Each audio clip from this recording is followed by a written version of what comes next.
Robbers pulled off a bank heist so extreme that it should be a movie. When I think of a perfect crime, there are many factors to take into consideration. Ideally, no one would get hurt. Another priority would be to steal from people who wouldn't need it. I mean, these 1%ers really don't need the wealth they possess. I would also want to get in and get out as quickly as possible. Of course, the final factor would be to get away with the crime. A robbery worth an estimated $300 million in the heart of London's Diamond Quarter was expertly executed over Easter weekend, and the police have yet to come up with any viable leads. Don't get me wrong, the robbers are not yet in the clear, but the more time that passes, the less likely it is that they are actually going to be caught. Former jewel thieves and retired career criminals have chimed in with their expert opinions on the heist and the shortcomings of the police. I have no doubt in my mind that this elaborate heist will someday grace the silver screen, but until then, you'll have to be pacified with speculation and the limited details recovered by law enforcement. This band of thieves used the side entrance to gain access to the bank. Once inside, they made their way to the elevator and they disabled the lift. They now climbed down the shaft, where they forced open the security shutter door to gain access to the basement. After prying open another door that led them to the bank vault, they had to drill their way through a 2-foot concrete wall to gain access to the safety deposit boxes. The hole in the concrete next to the vault door. Behind this intimidating vault door lies 999 safety deposit boxes containing millions of dollars worth of jewels and gold at the Hatton Garden Safe Deposit Limited in London, England. View of the vault through the hole. The police were about to walk into a chaotic scene of damaged and discarded safety deposit boxes and miscellaneous tools used in the break-in.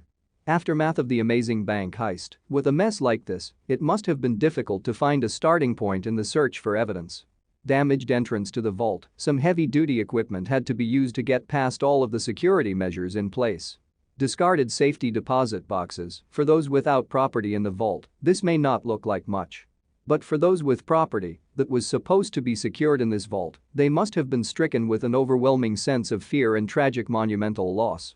Security shutter bent open for basement access. Intended to prevent access from the elevator to the basement, this door proved to be no match for the skilled thieves in the Easter weekend heist.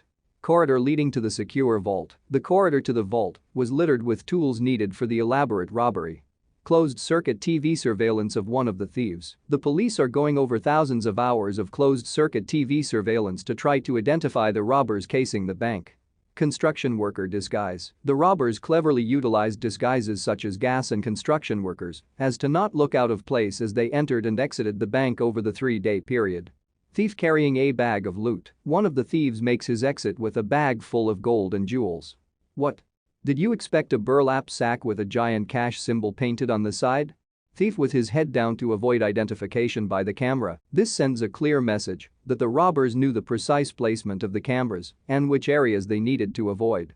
Metro Police criticized for failing to respond to the alarm. Detective Superintendent Craig Turner, head of the flying squad, said, "The hours of forensic work and inquiries have been vital in order to ensure we are able to exploit all investigative opportunities to their fullest extent and assist us in identifying those individuals responsible. We appreciate that this situation has been frustrating for those affected by this crime and thank those individuals for their ongoing patience and support." Policeman emerges from the Hatton Garden Safety Deposit Bank in London, England. Police are still struggling to find the owners of the 72 safety deposit boxes. With the value of the jewels stored, most box lease holders prefer a certain level of anonymity to avoid identification and potential attacks at their residence.